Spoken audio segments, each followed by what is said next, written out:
Hello and welcome to our auditory memory and processing skills training part 5. My name is Maria Makram and I work in clinic and in the designated provisions in schools around Warrington. It's likely that your child or the child that you work with has been assessed by an SLT and they've advised you to attend this training. So going through this section, it's a summary of how to request your pack of resources, how to use the pack of resources once you receive it, and what happens next. So we have got some strategies to support active listening skills, and the information about those is included on the next slide. So in your pack of activities, we do also include a small number of activities from a resource called Active Listening for Active Learning by Maggie Johnson and Carolyn Player. It is worth, if you have access to it, to have a look through it, but we're not asking that you specifically go out and you need to buy it at all. And so how do you request your pack of resources? All we ask is that you email our admin team with and answer the following questions. So the first one is, what 3 strategies are you going to put in place to support your child's auditory memory skills following this training session? The second one is, how confident do you feel supporting auditory memory skills following this training session? So is it not very confident, fairly confident, or very confident? And then we ask that you please provide us with some feedback for this training session so we can make any changes and improvements needed.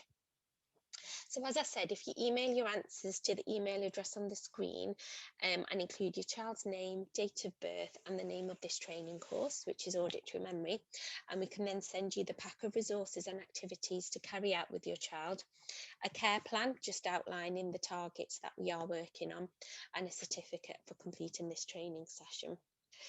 As mentioned previously, if you do not contact us within 4 weeks of receiving the link to the training, we will assume that you've not completed it and your child will be discharged. So it's likely that this slide may only make sense once you receive your pack of activities, so it might be worth watching this one back once you receive them. But in your pack of resources, you should get a PowerPoint presentation, so just a copy of the slides you've seen during the videos. What you should do next and the baseline screening activities, and I will go through those in a little while. Some TA record keeping sheets, just so you can keep a log of how the child or young person is doing and you can start to monitor their progress. Some auditory memory advice, strategies and games.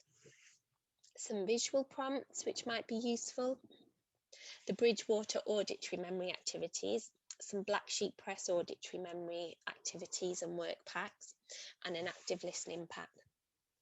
So with regards to the baseline measurement, what we ask is you take it when you first get the activities and you first start working with the child or young person, and then you repeat it again in 3 months, and that will give us a good indicator as to whether the strategies are working or not, because if they're not, you can then review and maybe try some others, and if they are, you know that you're working on the right strategies together. So if your child is under 7, we ask that you work on this farmyard picture. So you cut the pictures up into individual squares and you go through each picture so you know that the child knows the names of all the animals. So you might then start with 1 or you might start with 2 depending on where your child is up to, and then you can build it up until you get to the point where you think, okay, this is where we need to start working on. So you'd record your child's responses on the recording sheet, and then you note how many items they remembered and whether they used any strategies, because they might already be starting to use some that we're not really aware of. And then, as I mentioned, you repeat this again in 2 to 3 months when you've worked through the full pack of resources so you can monitor their progress and see whether this is working. So for older children, we ask that you complete this active listening activity. So you give the child a picture sheet and you keep hold of the instruction sheet. You read out the instructions for the child and you note down their response whether they seek some help or clarification. So, whether they ask for a pen when they don't have a pen. And then again, as with the other one, you repeat this assessment in 2 to 3 months once you've worked through the pack of resources and see whether they've made any progress. So in terms of next steps, when you receive the activities, we ask that you complete them with your child to teach them how to use the strategies independently. And these activities do typically take up to 6 months to complete.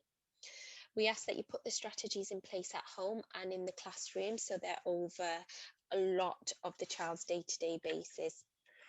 And these strategies should be used by adults with the child or young person just on an ongoing basis.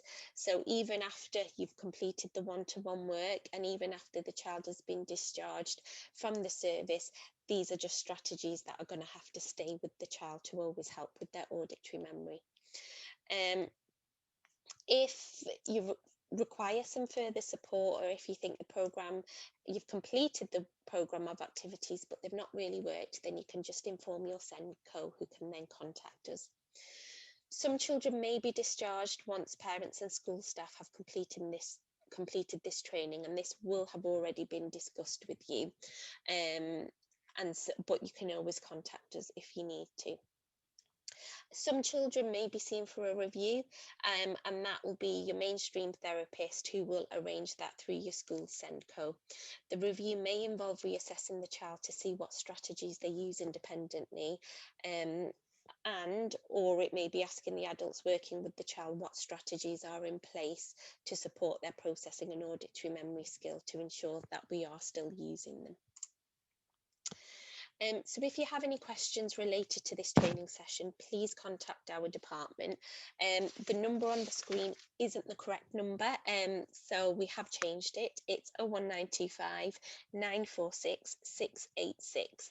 The most updated number will be on your child's report if you do need it as a reference. But thank you very much for listening.